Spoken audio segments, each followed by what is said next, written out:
Okay, in this video lesson we are going to compare rational numbers. You see the student expectation here of 6.2D is that you have to be able to order a set of rational numbers arising from mathematical and real-world context.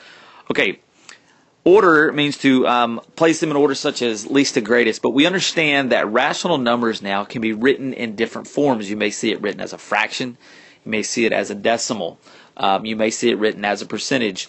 Well, in order to order those, we understand that we need to put them in the same format, and it's typically easiest just to write them as decimals. So you can see here at 6.4G that we have to be capable to generate equivalent forms of fractions, decimals, and percents. So we're going to use both of these skills today in order to compare some rational numbers. Let's take a look at this first example. It says that out of 65 times at bat, Paul got 19 hits, and out of 35 times at bat, Mike got 10 hits. So it says to find the averages as a decimal to the nearest thousandth to determine who has the highest batting average. And in baseball, that is how they determine an average, is to the nearest thousandths of a decimal. So let's look at Paul. He batted 65 times, and he got 19 hits. Well, we could write that as a fraction, and it's 19 out of the 65 times at bat. And then if we look at Mike, we see that Mike batted 35 times, and it looks like he got 10 hits. So that's a fraction of 10. Let me write that differently. That's a fraction of 10 out of 35. So both of these gentlemen here have stats as fractions, the number of times they got hits compared to the number of times they had at bat. So we're going to have to compare them and turn them into decimals in order to see who has the highest batting average.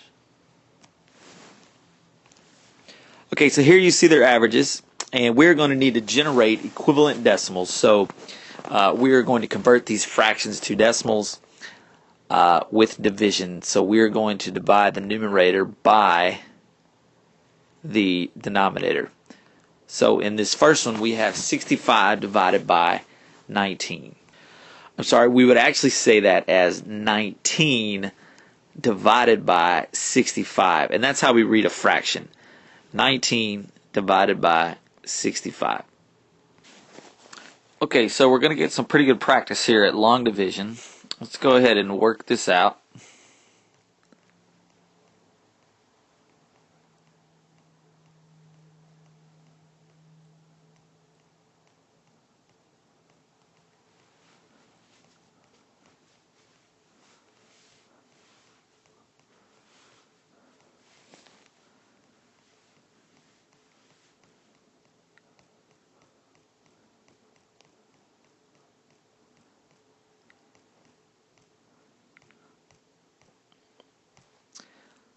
So that is quite a bit of work, but we've carried it out to 4 decimals, so we're going to stop here. And let's go ahead and write our decimal out. It's 0.2923. And remember, we wanted to round it to the nearest thousandth. So if we look at the 2, the number to the right of that is a 3, and 3 will not round the 2 up. So as far as the batting average, that is going to be a batting average of 0.292 or 292 thousandths. So he would say he has a batting average of 292. All right, let's look at our other fraction, and it is a fraction of 10 over 35. Let's go ahead and start by simplifying that one. We have a 10 and a 35, so I know that they have a common factor of 5, so we're going to divide the top and the bottom number, or the numerator and the denominator, by 5, and we're going to get 2/7. So this is another fraction, and we're going to divide. I think we'll find this one a little less difficult as far as the long division goes.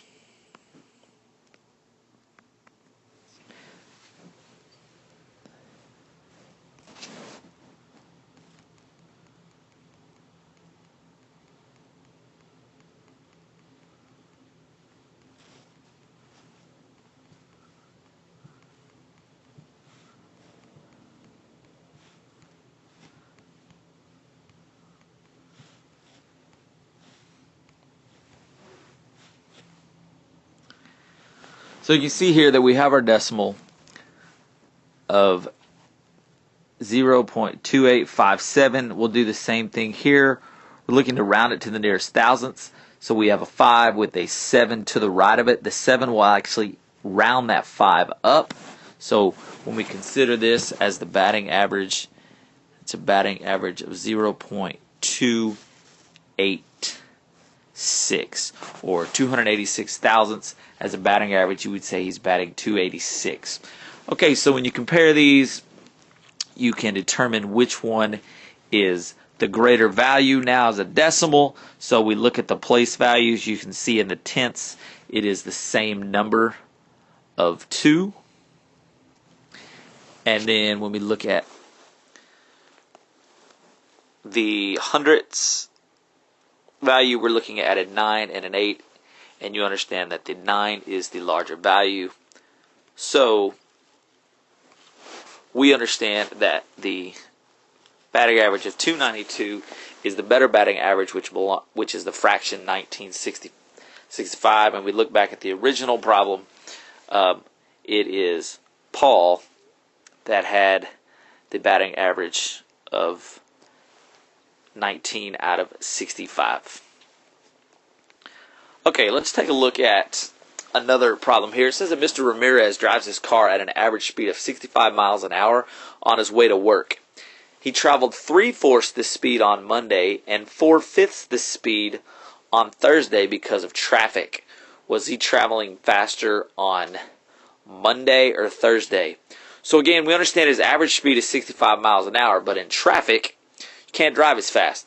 So on Monday it says it was 3/4 of the speed, so not as fast, but 3/4 of it. And then on Thursday, 4/5 the speed. So what we have are two fractions that we need to compare in order to determine which day he was driving faster. Now with fractions, sometimes we can just find a common denominator, but what we're going to do here is that we are going to generate equivalent decimals of these fractions to determine which one is the largest decimal, which will tell us on which day he was traveling faster. So let's take a look. We have a fraction of 3/4 and we have a fraction of 4/5. Now you maybe have become comfortable with these fractions and understand what they are as a decimal, but let's go ahead and work this out. We're going to divide 4 into 3 for the first fraction. You understand that 4 does not go into 3. We add a decimal and a 0 in order to work this out. 7 times 4 is 28. When we subtract, we have a remainder of 2. Let's go ahead and add a 0 and work that out. And 4 goes into 25 times. So for the first fraction, we have a equivalent decimal of 75 hundredths. Now for the fraction 4/5, when we work that one out, again we're dividing the numerator by the denominator, dividing 4 by 5. 5 is not going to 4, so we'll put a 0, we add a decimal and a 0 in order to work it out, and 5 goes into 40 exactly 8 times. We do not have a remainder.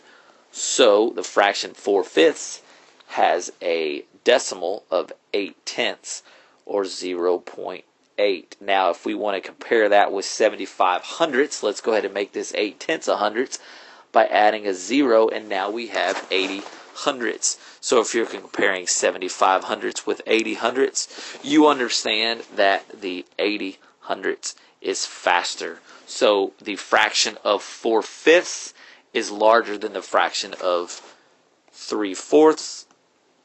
So let's look back at the problem. It says on Thursday he was traveling 4/5 of the speed. So the answer then would be Thursday. Now let's go ahead and take a look and see if we can determine how fast he was driving on Thursday. Well, if he was traveling 65 miles an hour, then we understand that he was traveling 4/5 of 65 miles an hour. Well, we've converted that to a decimal, so we could say he was traveling 8/10 of 65 miles an hour. And this of problem simply becomes a multiplication. We could change the of to multiplication. So it would be, we could work it out, do the 65 miles an hour times the 8/10 as a multiplication problem.